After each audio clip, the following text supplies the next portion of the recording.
What's up, Catapulting Commissions family? Welcome back to this week's episode of Catapulting Commissions. I'm your host, Anthony Garcia. Now, today's guest comes from a world-class background. To say the least, less than 1% of all athletes, let me rephrase that. Less than 1% of all athletes who play the game of football end up in the NFL. Our guest today is one of those. Jedidiah Collins spent several years with multiple teams in the NFL. He is born and raised from the Orange County area in San Juan Capistrano. During his time, he's always experienced massive growth. So during his time as a high school athlete, a collegiate athlete, and an NFL athlete, Jedidiah Collins always found a way to come to that top 1%. He's a graduate of Washington State University, and during his time in the NFL, check this out, guys. He went from undrafted free agent to one of the top fullbacks in the game, learning from multiple teams and multiple coaches along the way. During his time of studying, he became a certified financial planner, becoming an expert in personal finances. He has gone on to write multiple books, including Your Money Vehicle, and is expecting his second book in the year 2021. He also writes articles for Scout.com and ESPN.com.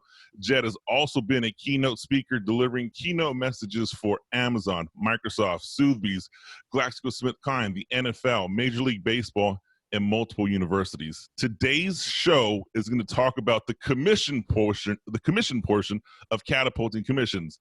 Jedidiah Collins, welcome to the Catapulting Commission show. Anthony, brother, I appreciate the introduction. It's always humbling kind of just sitting and listening to that, but obviously I'm very proud. And truly, I'm just excited to share my message with your community, and it really ties in well with your listeners and your audience. Great, man. I'm glad to have you here, buddy. I think today's show, my audience, definitely, you guys are going to hear something that we often don't talk about in depth. We've all shared the stories of earning money, losing money. Catapulting Commissions, I mean, the name of the show is designed to teach you how to make more money. But the best way to make more money is to learn how to keep more money. So we're definitely going to dive into that with Jed. But let's talk a little bit, Jed. Can I piggyback your brain for a little bit and talk about your time in the NFL? Oh, yeah. Love talking about, I mean, if you can see behind me, football's, it wasn't my first choice, but it is something that has defined my life. Wait a minute. Football wasn't your first choice? Oh, no. So I come from a basketball family. My father played at Seattle University back when they were top tier, drafted in the NBA, ABA. Both my brothers actually went and played Division I basketball. So growing up, that was our family game, going in the backyard and hooping. Oh, wow. Now, are you the younger brother, middle brother, older brother? I'm the baby. So I'm one of five, and the brothers are 1 year apart. So we're all very close. And so, yeah, I lost. That's part of my definition of, being in sales. You understand how to deal with failure. One of the greatest lessons I learned was growing up in my backyard playing one-on-one with my brothers. My dad actually invented a game called King for a Day, where the winning brother got to boss the other two around and give them orders. And I lost all but 2 times. I vividly remember the 2 times I walked off the court as King for a Day of the hundreds or thousands of times we played. So that was the beginning of my my lessons and mindset. I relate to you in so many aspects. I have a brother who's 3 years older than me, and he's 6'5", played basketball in college, but we grew up playing against each other. I was 3 years younger. I was always shorter and wider. And so when you're a kid, he was able to bully me around. And then eventually somewhere in that transition phase from when I got muscular and he was tall and thin, the game of one-on-one changed a little bit. It was more of a who can throw the best elbow at it. So I get that, man. Oh, yeah. Both of my brothers have challenged me once, but that was all it took. Yeah, 100%. I can see that. So let's talk about this. Too. So you go from undrafted free agent to a career that spans multiple years. You mentioned earlier you started the mindset. So let's start the first few minutes on this show talking about that mindset. There's sales professionals out there that reach out to me and ask me to help coach them. ask me if I could recommend them to somebody. And my response may not be the answer they're looking for. It's always, well, let's talk about first why you're doing this. Let's talk about the mindset. Let's get that understanding first. So let me piggyback your brain here. What was that mindset like? You come out of Washington State, you don't get drafted, but yet you still get into the NFL. Where did the drive, desire, how many times did you contemplate just giving up on yourself? Let's talk about a little bit about what you learned from that experience, from going undrafted to landing on a full team. So number one, I love that you begin your questioning to people who reach out with why.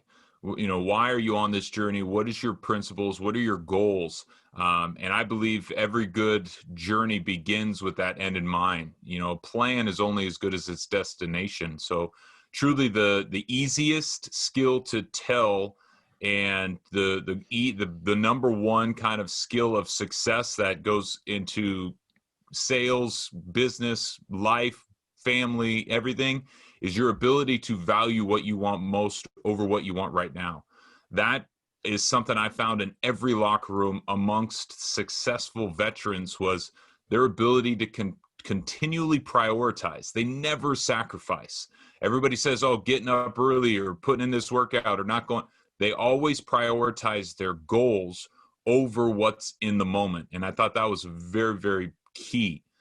But what I realized, so I got cut a dozen times. I got cut 12 times. And for anybody in sales, they understand that feeling. They know, getting kicked in the stomach over and over and over. And sadly, you kind of get numb to it in professional world. When it's your dream, when it's your livelihood and your last chance at kind of chasing, the 12th time hurt just as much as the first one.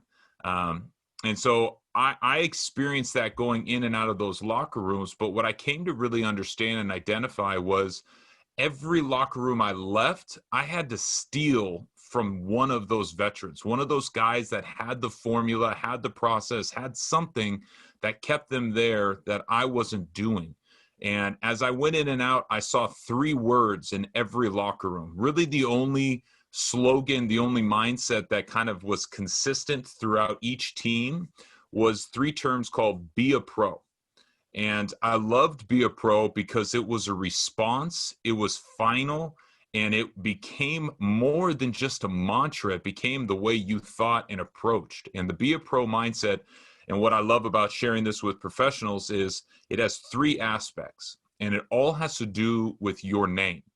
I challenge people in workshops to write down their name, and typically I want them to write down attributes that they want people to think when they see their name, but I want to circle to exactly what that means. So as I look at be a pro, when I write down my name, I look at my name, I have to be confident, not cocky. And that's the first identification, is the difference between cockiness and confidence. Cockiness is an external voice. Cockiness is someone, the rookie who walks around and tells everybody who they are or what they're going to do or what they have done.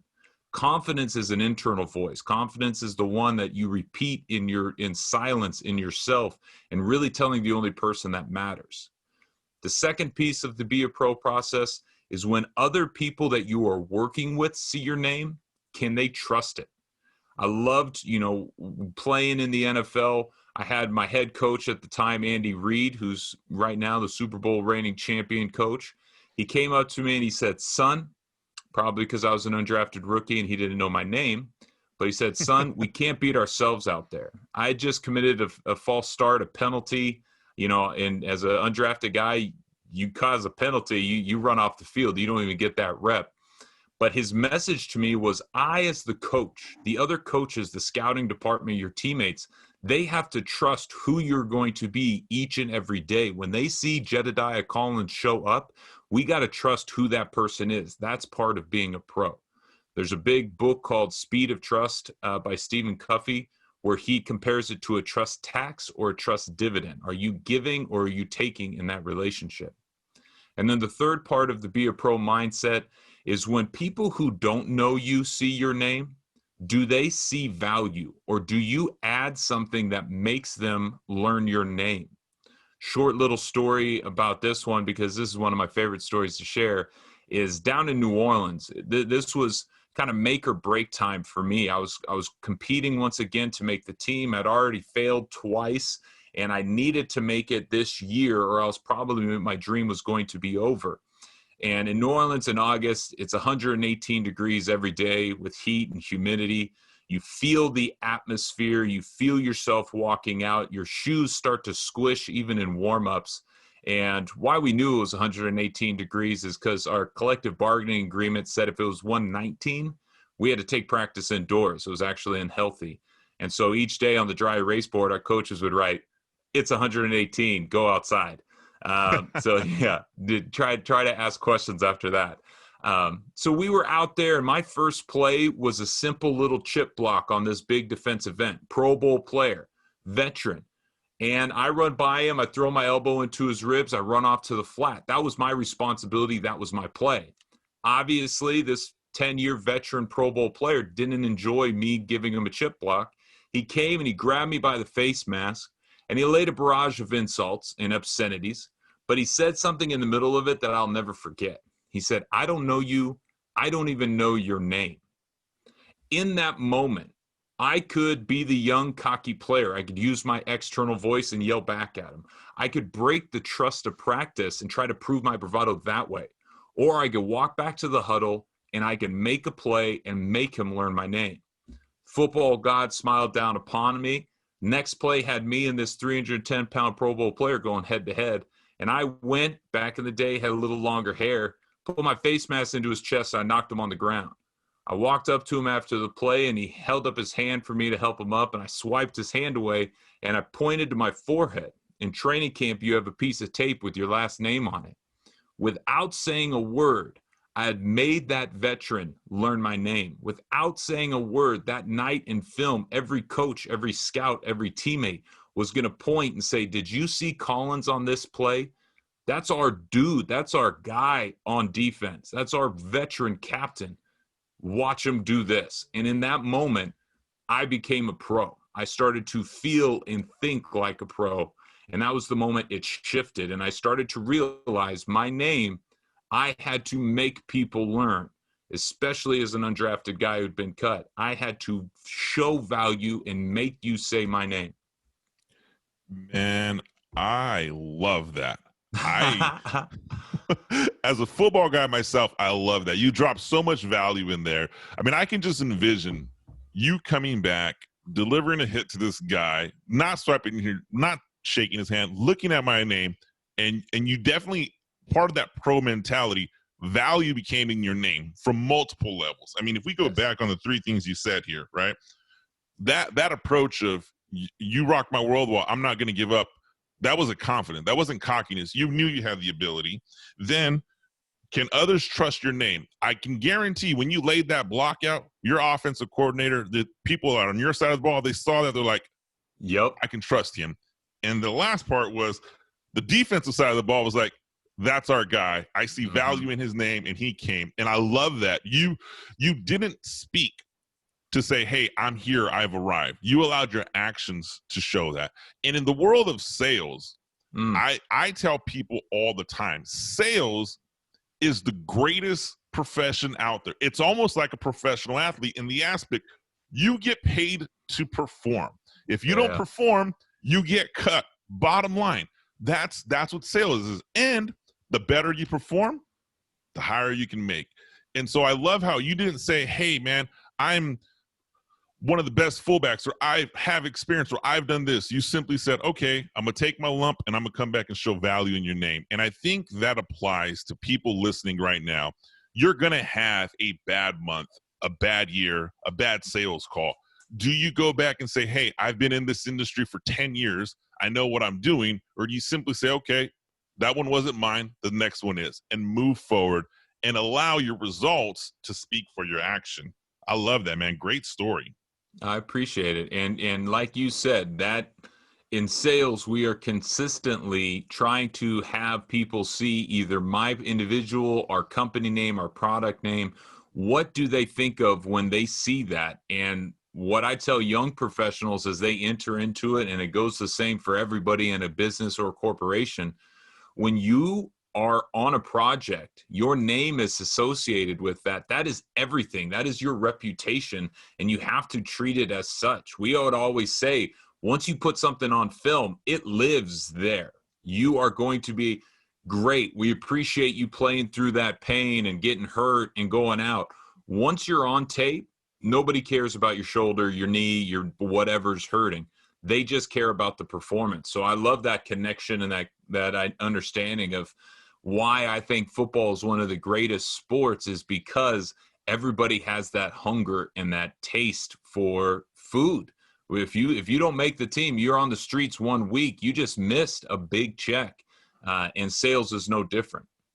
100%. I love that. And that's probably why, fun fact, I love when I come across collegiate athletes or professional athletes that are trying to break into sales, because they already have that adversity. Your whole career is filled with adversity. Now, I want to piggyback on something, Jed. You said in the beginning of this, you said you stole something from every locker room you went to. Mm-hmm. And I love that, because one of the things you mentioned was the top performing veterans, the top performing players, they were able to prioritize their goals over what was the in moments. Can we talk about that a little bit about that? What were you able to prioritize for your goals for you to keep fighting, right? We talked about the mindset, but I feel like when people prioritize goals, they don't ever talk about the other side of that, which is, as you and I both know, the sacrifice. So can you talk a little bit about that? So it's a measurement of understanding opportunity cost. And this is a term that I use in finances all the time, but is truly one that is one of the most misunderstood definitions out there. I ask people what their opportunity cost is, and they go and tell me what they chose or why they chose it and all these decisions that they've made, not measuring what you're actually giving up. That is the definition of opportunity cost, is the value of what you did not choose. And so I remember, and it's a very silly example, but I was training with a 12-year safety in Cleveland. And it was our first day of off season, and we were walking off, and I had been beating him in the wind sprints. I had a 260-pound fullback, should not be beating a safety in our conditioning. And walking off, I asked him, I said, I don't get it, man. Like, this is the NFL. Like, I showed up ready today to make the team, to make things better. And he looked at me and he said, what'd you eat yesterday? Kind of threw me off. I was like, all right, I don't know. I'll play the game. I had some chicken, some mashed potatoes. I'd probably throw on some broccoli. And, I was getting ready. He said, I went by McDonald's. I had a Big Mac, supersized it. It was delicious. I said, all right, I still don't know where we're going. Like, what's the point of this? He said, I won't have another Big Mac until February 5th, the day after the Super Bowl. I said, wow. He said, yep, I want it. I know I want it. In the moment, I would choose that. But from this day, first day of off season till the Super Bowl, every decision I make is going to be with my eye on the prize. With everything I have, I'm going to prioritize and value my most, which is the Super Bowl as a teammate and as an individual. And so that ability, and he said, it's not that I don't want Big Macs next week. He said, I just understand it's not even a sacrifice. It's not even a thought for me, because it's going to take me away from that prize. And so that measurement to me was always looking at my day. What did I do with my morning? What did I do with this week? Not just what did I do, but what did I not do? And that is the opportunity cost. And so as we start to measure these things, we want to build a strategy, build a process, build a routine. But it all begins with planting a yardstick in the future for salespeople. Here is my number. This is my most for this year. How am I going to get there? That's a different conversation. I got to know what that is. So each day when I do make my decisions, I know which direction I'm headed. And that was truly, as I looked at the guys who were able to continually arrive at success, it was because they always understood that measurement. I love that. I love that in so many ways. One, as a salesperson, I look at that opportunity cost when people don't take their craft as serious as they should. You're not studying your playbook, for lack of better words. You're not studying your product. You're not studying your competitors. You're not studying your prospects. You're not committing that time, and you're finding time. It may not be Big Macs, but it may be social media. It Yes. may be mindless searching on Amazon. It may be, reading TMZ or Googling on Yahoo, or that doesn't even work together. Googling or Yahoo against their competitors. However, right, it's one of those things. You need to quote that. That's awesome. Googling on Yahoo. We're going to make that one. We're going to make that one a stick. And then, the salespreneur or the entrepreneur, right? I have salespreneurs who listen to this show who are commission only. And it's funny you said that, yesterday, actually. So yesterday, right, we're recording this show here in mid-September. It's going to come out in November. Hopefully things have, are not hopefully, I know things are going to change, but we were looking at one of the businesses that my wife and I run, and it wasn't hitting the profit metrics that we wanted to. And it was starting to, cost more money. And we looked at it and we said, okay, is this something that we're prepared to abandon? Is this something we haven't been doing? And my wife and I, we looked down and we said, okay, where are we missing the boat here? And we both agreed at the same time. It was probably why we're married. We were like, our priorities are out of sync. We realized the night before, we both had a long day, and we were like, we're going to just veg and watch TV. And I'm like, when we started this, we always said we were going to put together some time, on a weekly basis to do a business meeting for each business. And we were also going to dedicate time. If our business wasn't hitting metrics, our sacrifice wasn't going to be time with the family. Our sacrifice was going to be the 1 hour or 2 hours we like to watch TV when we're home. Yep. And it was the same. We have to give up something in order to get something. So I love that you share that coming from a professional athletic standpoint. Oh yeah. And you take these, and this is what is the coolest part is I have this rookie to veteran kind of process that, again, it is all built around stealing success and eliminating potential. Potential is a word that I just truly despise. And people say it at first, and you're like, oh, these guys complimenting me, until you come to realize they're actually insulting you. You have all the ingredients, you don't have the recipe, and you definitely don't have the final product. So I looked at stealing those success, and it really allows you to make those decisions, because you take a concept I saw in a locker room or on a football field, and you start to put it into your business or your relationship with your spouse or your friends or whoever. That is a principle. That is something that can span all aspects of my life. So no, I really appreciate seeing that, realizing it, and being able to act upon it. And this is something that, again, looking at that opportunity cost measurement, you look at it from a financial perspective, and it's like, hey, I can spend these dollars, which maybe is something I want to do, but if I spend them, that means I cannot save them, and I can definitely not invest them. And so when I start to measure out my decision process that way, it becomes much more clear. I even look at my calendar nowadays, and I say, I understand this could be a great networking call. But if I say yes to that, I'm saying no to Jed going through emails, or Jed being creative and getting in time, or Jed doing something else. That is the understanding of, does this meeting get me closer to what my most is? That is why I have to have that measurable. I love that. And applying that in everything you do in business is something that everyone has to master. No matter how experienced or how dialed in you have, there's going to be a time you have to have a gut check with yourself and saying, hey, am I truly maximizing my opportunity cost? Am I truly trying to give everything I have to this goal?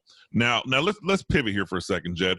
We here are going to talk a little bit about the money component of sales. And you, as a financial planner, and having the experience you have, having the income you've experienced, and working with the clients you have, you've created this process and this program called your money vehicle. And I shared a story with you before we started, recording, and some of my audience will recall it. My very first 6-figure commission check was great. Although I didn't have the $50,000, $60,000, $70,000 in expenses, I found a way to spend the money. And it wasn't the first time I found a way to spend a lot of money. I have some great stories, but I don't have nothing to show for it. So as I've gone back, I've looked back, and the number one mistake I wish I would have corrected years ago that I have in check now is my money management habits. So to hear someone come and say they have a program, there's people listening right now that are earning the highest amount of income they've ever earned that are going to need to hear this message right now. So let's talk about what is exactly your money vehicle. So money vehicle is the definition of how the financial industry has changed over the last 30 years. Our parents and our parents' parents began their careers with a simple plan. Go get a great job at a good company and sit there for 30, 40 years, and you get to ride off into the sunset at full retirement age of 65 with a pension. Not only that, they also had a government system called Social Security. I don't believe any of us are going to depend on pensions or Social Security for our quote unquote retirement, which is why I think the word retirement needs to be retired. I look at the world today and I say, you are no longer sitting in that kind of vehicle. You have to sit in the driver's seat of your money vehicle, not Anthony's, not Jed's, your money vehicle. And it changes your view on what money is. For too long, we've seen money as a destination, as the noun. I want to go to work and make $1 million. That's not the goal. Money is a tool. Money is a verb. Money is the vehicle that is going to take you to a destination. So a game I get to play, and I actually played this with a neighbor whose company just IPO'd and they ended up with more money than they ever could imagine. Well, what do you do? What are you going to do next week? What are you going to do in a year? Who do you want to impact? What do you want to live? Where do you want to live? All of those things define the reality of your plan. Money is just the system that is going to bring you to that. So why we really want to emphasize is it's the first mindset shift around how we view and see money. I also love that you mentioned money management. Along with retirement, I think the word budget needs to be replaced. Too much negative connotation. Budget is a limiting mindset. Budget controls me.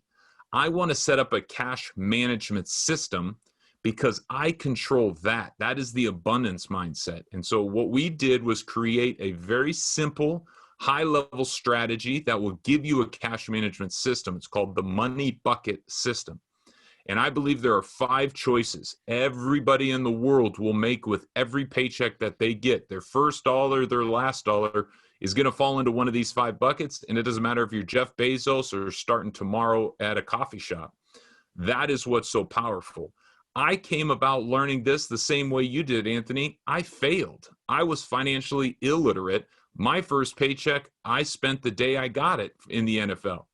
Full disclosure, I bought an engagement ring. It's a very cute story. My wife and I are still married after 10 years, so it was a good investment. But to this day, I tell her that was a very poor financial decision. My relationship with money was wrong. And so I look now at every paycheck that comes in and I say, here is my system. It's going to fall into one of these 5. Society, past, present, future, and compassion.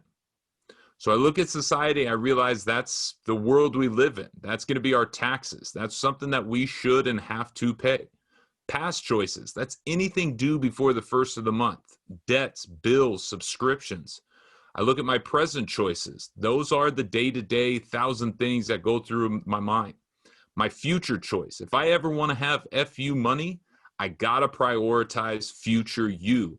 And I tell this to a 22-year-old rookie in the NFL. I tell this to a 34-year-old crushing sales. I tell this to 55-year-old CEOs. If you don't care about future you, who does? No longer is there a system, a pension. No longer is there a government, a Social Security that is going to take care of that person. So an NFL player, I say 30% to 30-year-old you. For the rest of people, I say 10%. I made $1, I saved a dime. That goes to future me. Then the last one is compassion. And it's interesting because science is actually telling us that is leading to the most fulfillment and the most long-term happiness is in that compassion bucket. Who or what or how can I impact others?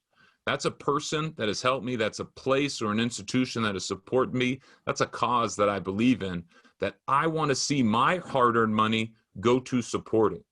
And so what's really neat about using this system is you can automate it and have all of these choices already built in. And so you aren't making these daily, where's everything going?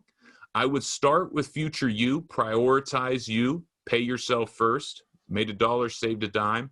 Then you pay society, then you pay your past choices, then you pay them that compassion. And don't pay too much into the compassion at first. I love saying, give me a penny for your thoughts, 1%. And then what's great is what lands in your checking account and what you get to go spend on a day-to-day. You don't have to feel guilty. All your other choices have been taken care of. And it's a really smooth way to automate a cash management system that is really going to empower you to own your future. Man, speaking on that, automation is what we love in productivity. In the world of sales, we love automation. And to hear you take that automation to your finances, that is such a powerful tool that after the initial setup, I imagine having automation is as simple as everything else that's automated. You don't think about it. And I find that, you describe this money vehicle in five components. And I look and I think about my own personal finances and my own personal growth. And definitely I have learned to invest in future me. Compassion, that there's always something there, and we've done that. Society is always going to exist. But where I have learned that salespeople fail or fall victim to, and I would even say that some professional athletes will fall victim, is they make their present purchases, their day-to-day purchases, become past habits. They go and finance something because it's important today, but in a year from now, it's no longer important, but the payment is still there. And so I look at some of the things that have crippled me in this pursuit of catapulting my commissions, and it's always been past debts, past bills, things that are no longer of value to me today, but for some reason, I wanted to buy the $10,000 watch, or I wanted to buy something that I no longer want today, but I'm still paying for it. And it's interesting because I 100% agree with you, especially when you have those big waves of income for a professional athlete, for a top tier salesperson. For those, it is very hard to see it through a lens, which is why you need a system. It's also really interesting because, and you can go based on age or demographic, Gen Z, millennial, whatever, younger populations have fallen victim to renting and not owning. They are bleeding through subscriptions, and everybody says, charge $2 or $5 a month. Trust me, teens and 20-year-olds, they'll forget about it. And they have hundreds of dollars each month just kind of trickling out that are spent before the month begins, that, as you said, like half of them, they're not using. And so that is actually one of the biggest crises I see for younger populations is, go ahead and review your past choices. Do you have to pay your rent? Yes. Do you have to pay your insurance? Yes. Do you have to pay those 12 subscriptions for $9.99 that you have? I don't know. That's something we could talk about. I love that. And yeah, the subscriptions is funny. I go through about like once a year, I'll go through and I'll look at what I've subscribed and what's being pulled from my checking account, my credit card, my iTunes account. And there's certain things I'm like, I don't even know what this is anymore. I don't remember that. Yeah. I'm canceling this, right? And then for parents out there, if you have children who are on your iTunes account, I mean, those are like the biggest hawks. I mean, I'm sure I should own stock in Roblox today. So yeah, or like Xbox. You can buy crazy stuff through video games these days. And so, yeah, I think young people definitely have to watch out for that. I know for me, I have taken some people in either early mid-20s and truly have put them in positions where they're making six figures, $200,000, $300,000, $400,000 a year. And my very first conversation when they get their first commission check is, hey, what'd you do? What did you save? And who do we need to introduce you to? Like, what's your plan to manage your money? And it's funny to hear their response versus your response, because their response is kind of what you said. It's a limiting belief. It's a budget. It's I would say that their penny. I'm gonna mix up the analogy here. They're trying to save pennies for a future that's going to cost billions, and Oh, yeah. what are your goals? And the argument is, oh, I'm going to rent this lavish apartment on the west side of Los Angeles looking at the beach because I don't want to save money for the next 2 or 3 years so I can buy my own home, because it's such a backwards mindset. So I hear that in your money vehicle. So how do you exactly, so you put this automation system, is this something that people come to you? How does someone access and learn how to create this automation? So it's great. One, I mean, a lot of my content and material that we put out is around how our mission statement aligns with people. Is we want to empower you to use money. So that is the basis of all of our offerings. If it's rookie to veteran, it's the mindset, it's the behaviors. If it's money vehicle, it's more financially focused, but it's the idea of to use, USE, understand, strategize, and be efficient with. So the first book, Your Money Vehicle, is the foundation. It is not the end of the journey. You're not going to read this and have hot stock tips or have everything in place, but this is the first 10 steps and 10 questions on a financial journey. How you kind of elevate from that, those are the workshops I create. We are also building level 2, but the idea that you can take a book, I have a virtual course now, an online course that is directed towards a younger audience, but a lot of people have gone through it and in their 30s have come out and said, I took a lot away from this. I'm going to go set up X, Y, and Z, and I'm going to go use it. And so that is what I challenge people to do, is say, definitely start to look at where you feel overwhelmed, where you feel anxious. Money is such an interesting aspect in all of our lives that we have to begin to identify, where does my journey begin? How can I identify what my money script is, or what my upbringing, what my past, what my history has really allowed me to see money through a lens? We're going to change it. We're going to improve it going forward, but that is where our process begins. So definitely taking the course, getting the book will get you on the right journey and get you on the right steps. And this is what I teach, to corporations all the time, is what are the focal points and how do I get my systems and everything in place? I love that. And we will definitely include links, multiple links for Jed Collins and the Your Money Vehicle in the show notes. Be sure to click those show notes, and you'll get some more description there. Now, Jed, as this program comes up and people take this program, Your Money Vehicle, and we're learning to manage and strategize money, or learn how to use money. There, I use the use. I think of the sales manager that's listening to this call right now, that if you have a salesperson on your team that doesn't understand money, doesn't know how to finance, or doesn't know how to create a money management plan, eventually they become a liability and no longer an asset for your team, because now they're chasing dollars to pay off previous debts. And so you start losing, right? Salespeople have a high turnover rate, 34% turnover within their first 2 years on the job. Millennials, within their first 2 years, 51% of them are interviewing somewhere else because they want to create more money, create more wealth. And a lot of times the answer as a sales manager or an owner of an organization is to say, I'm going to teach my team a sales management system. And that's what I'm assuming you do with some of your corporate clients. Oh, yeah. And so I believe financial wellness is going to be one of the corporate offerings that must be had and offered in our society, in companies going forward. I think the pandemic, the coronavirus, gave us a shocking awakening to a lot of things. I think financial literacy, financial education, and empowerment is going to be one of the silver linings of this time. And so as you look at companies, you're absolutely right. When does somebody turn from an asset to a liability is when their productivity changes, where there's shifts of anxiety and kind of confusion around their money.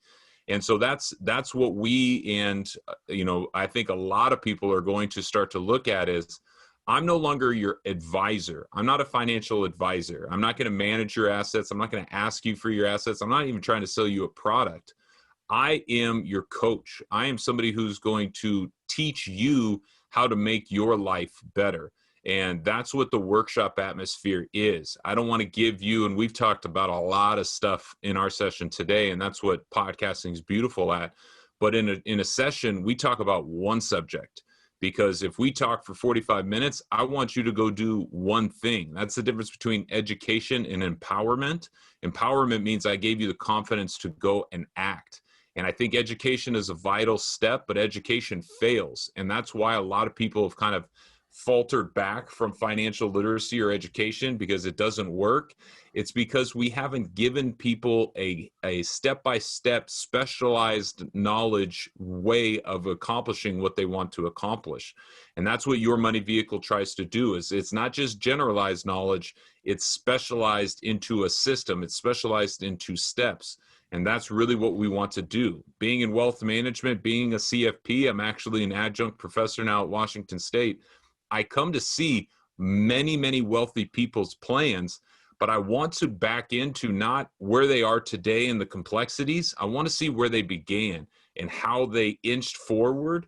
And it's really crazy how many of the first 10, 20, 30 issues and steps that they took are all similar. And so all I want to do is take those 30 steps and give them to the masses. Love that, man. I think hearing the word coach, not advisor, and you said empowerment over, not just education. It's I take that as application. You're going to teach me how to apply what we've just discussed, because let's be honest, if you listen to enough podcasts and you listen to enough YouTube videos and you follow enough people, you can learn a whole bunch of stuff. But to truly apply it and be efficient at applying it, that's where the benefit comes in bringing a coach like Jed Collins in your corner to help your financial plan in your strategic money management process you have in place. So, Jed, dude, we're gonna wrap up here pretty soon, man. But before I go, I want to say a few things here, man. I think the value you provided to the Catapulting Commission audience today is one of the best shows we've had. I look at the money management portion of what we do as the unwritten area. Nobody wants to talk about it, right? And I'm guilty of this. I manage a sales team. I sit and say, hey, we need to hit 30 million this quarter, whatever the number is, right? And you hammer that number and you try to drive that number. And a lot of times, if you just sit back and say, you go to someone's personal financial strategy and they'll have a goal, and where are you at in your personal financial strategy? Typically, sales is just a vehicle to move that strategy in the right place. And to hear you talk about having that strategy dialed in with automation, thinking like a pro, having 5 steps, I love it, man. So how does, I have one question we just have to ask, because I'm a sports buff and I know I have tons. Fun fact, who did you hit the hardest and who hit you the hardest? Oh, man.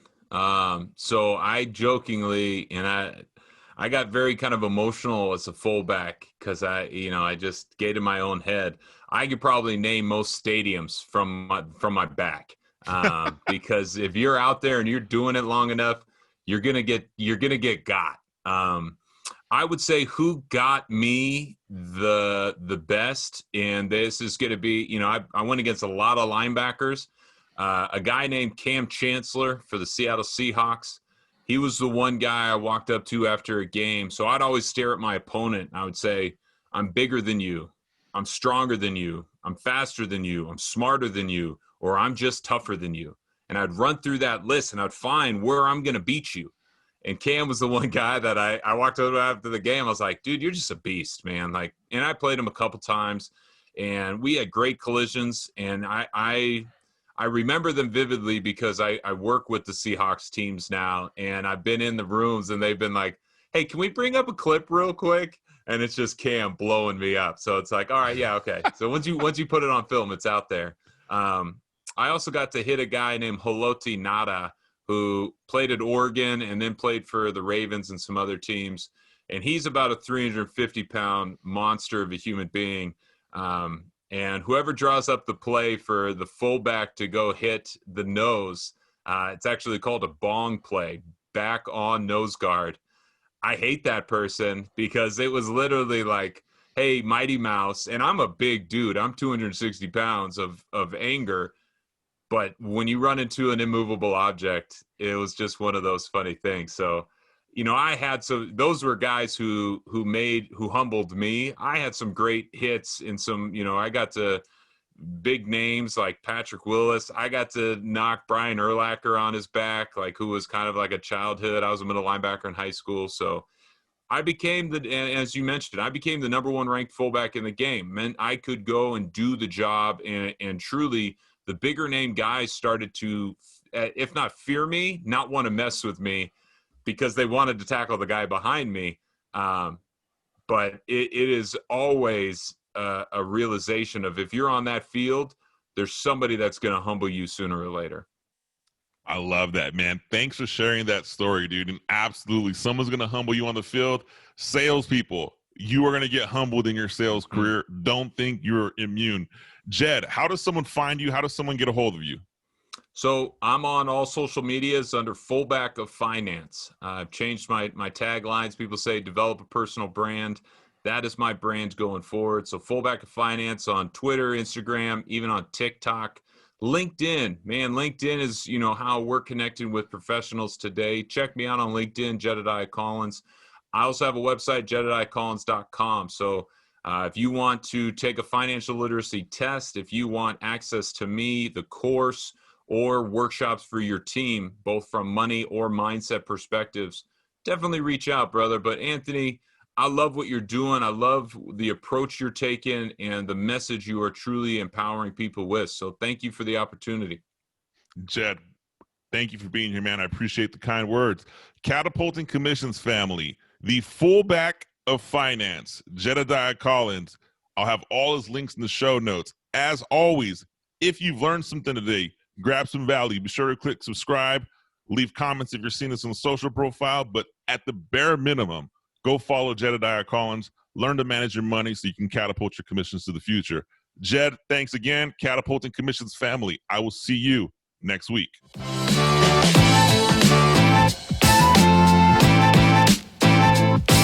Right.